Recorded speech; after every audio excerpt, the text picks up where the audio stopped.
Hello, students, former students, and possibly new students that might be interested in what we are doing. My name is Louis Almeida. I'm the teacher of Spinoza and Gurdjieff's ideas.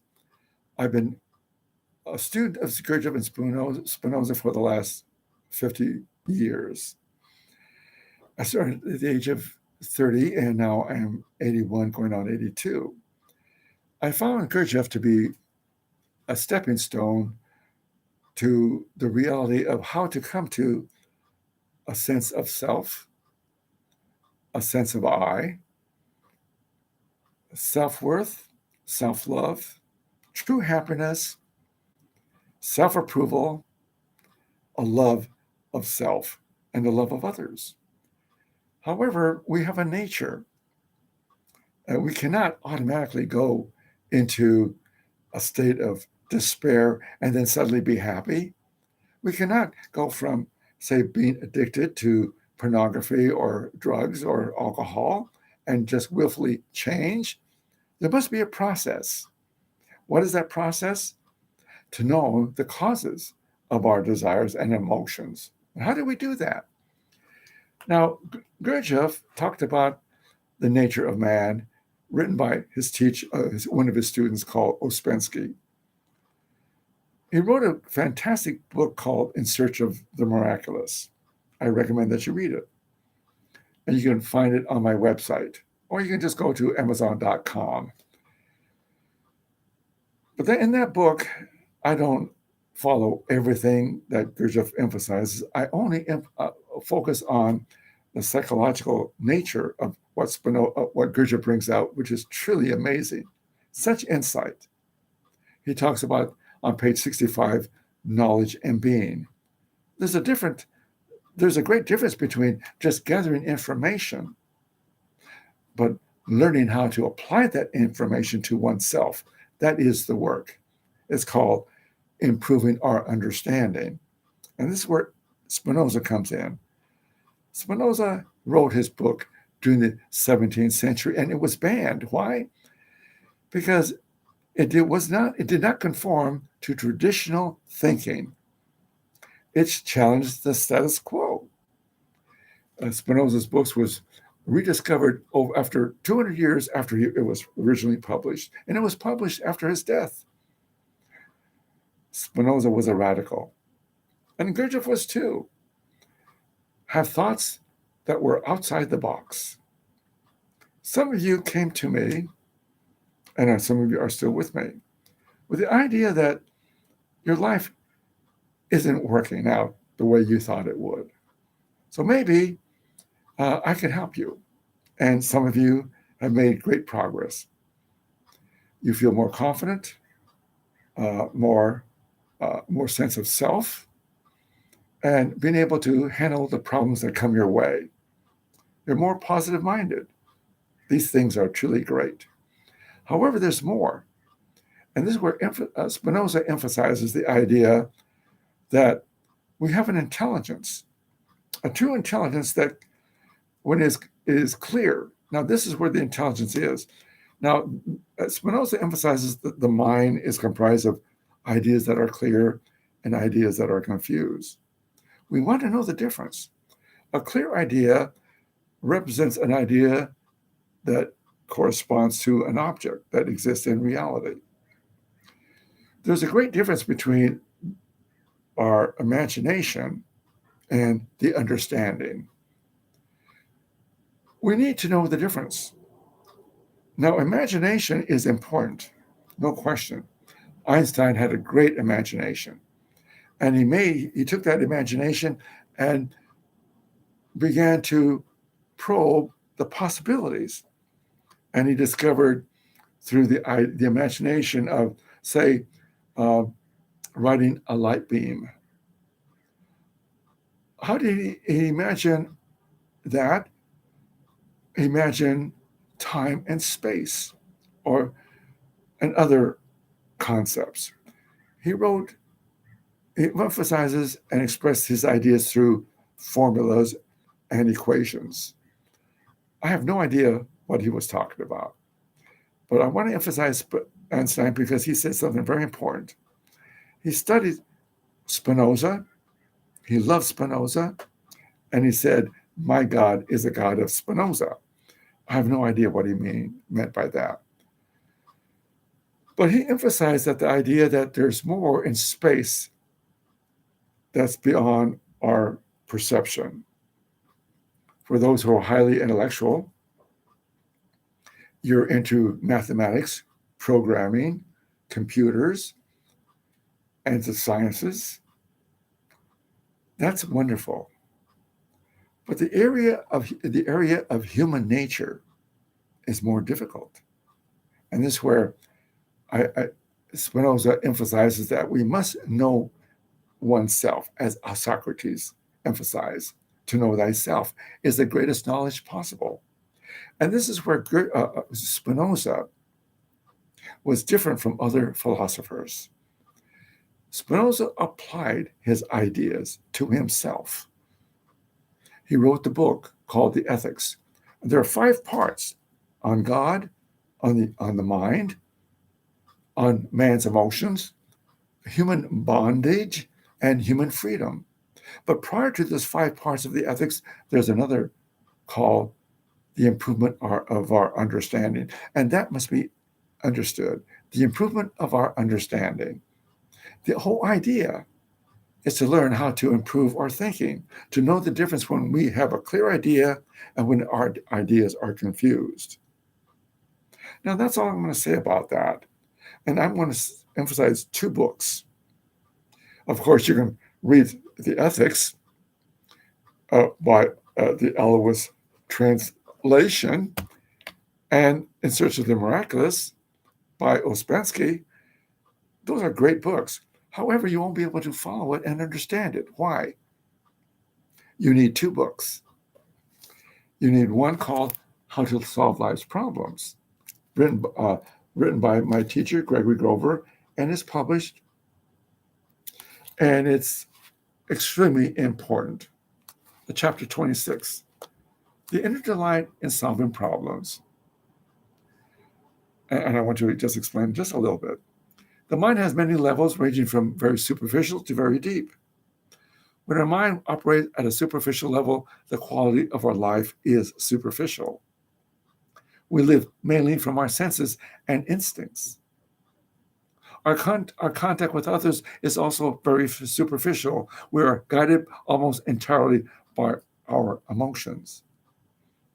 Now we talk about freedom, the possibility of improving our understanding who we are. And that's why I want to emphasize the importance of how to look at oneself.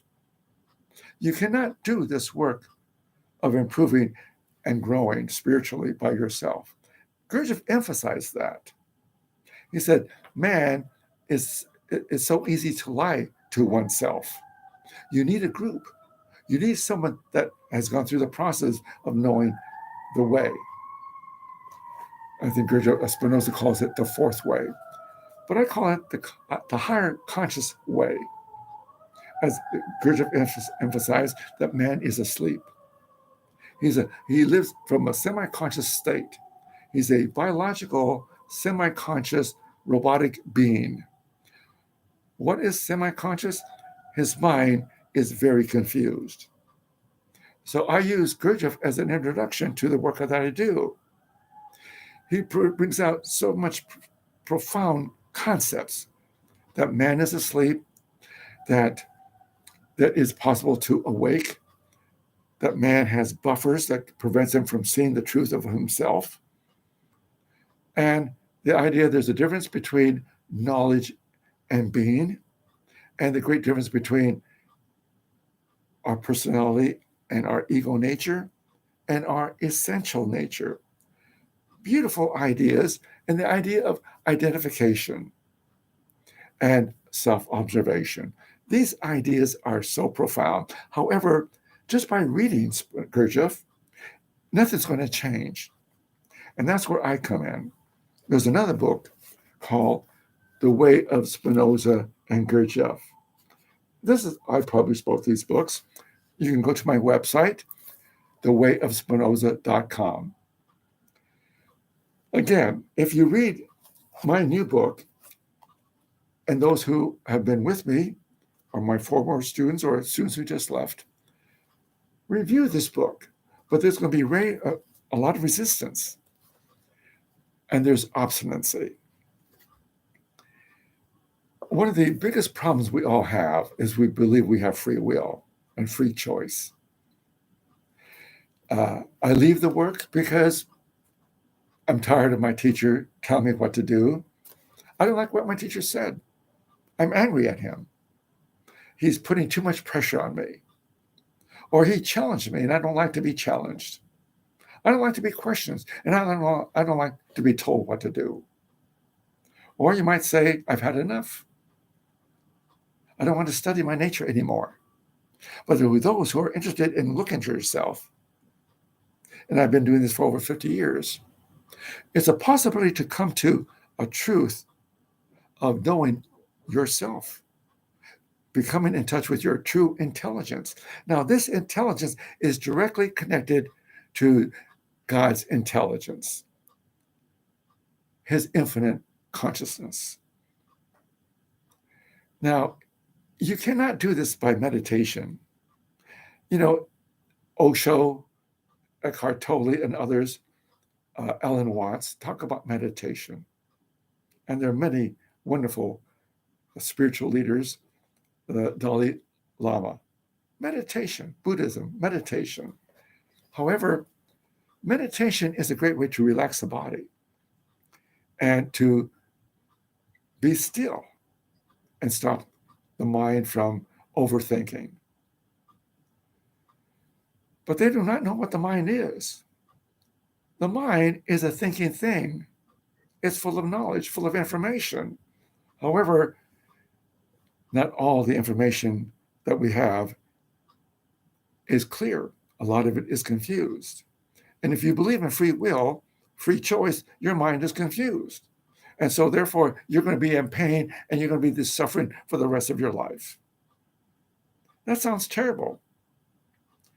A good example, there are over 8 billion people on this planet. And I would say half of them believe in some God, and they use prayer, and they use meditation, and yet nothing has changed. Nothing has changed. We still have wars. We still have violence, domestic violence.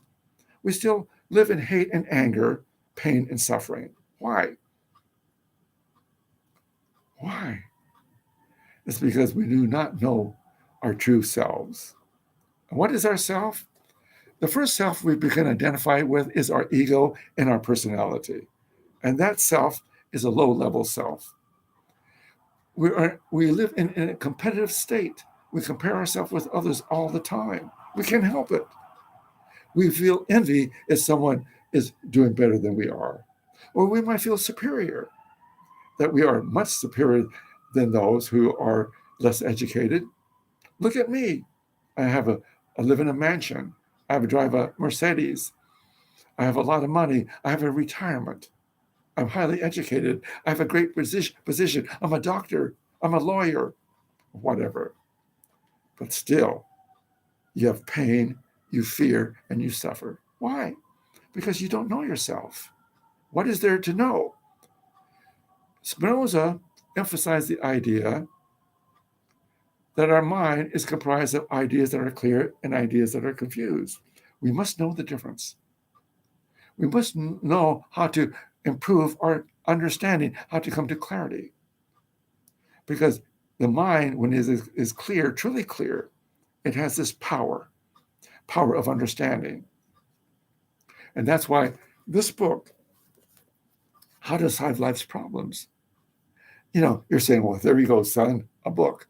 Of course, because you value money. You go to a restaurant and you probably pay today even a Subway, a restaurant. Subway costs what, $5-6 or more? A fancy dinner might cost you $200 or $300, and you say, "Oh, that's great! I had a great time." You buy a glass of wine, $12. So you value things, material, but you must value the spirit of the work that I do and other individuals. I'm not alone, but I think I'm the only one who will challenge you to look at yourself. There's no one out there saying how to look at oneself, how to study yourself. And you must learn how to journal. Those who have been with me know how to journal and made progress. You feel better about yourself. You feel more confident. You feel more sense of I. You can do the things that you felt you could not do before. You have less fear. So what is it? What is the importance of knowing oneself? As Socrates would say, to know thyself is the highest knowledge possible.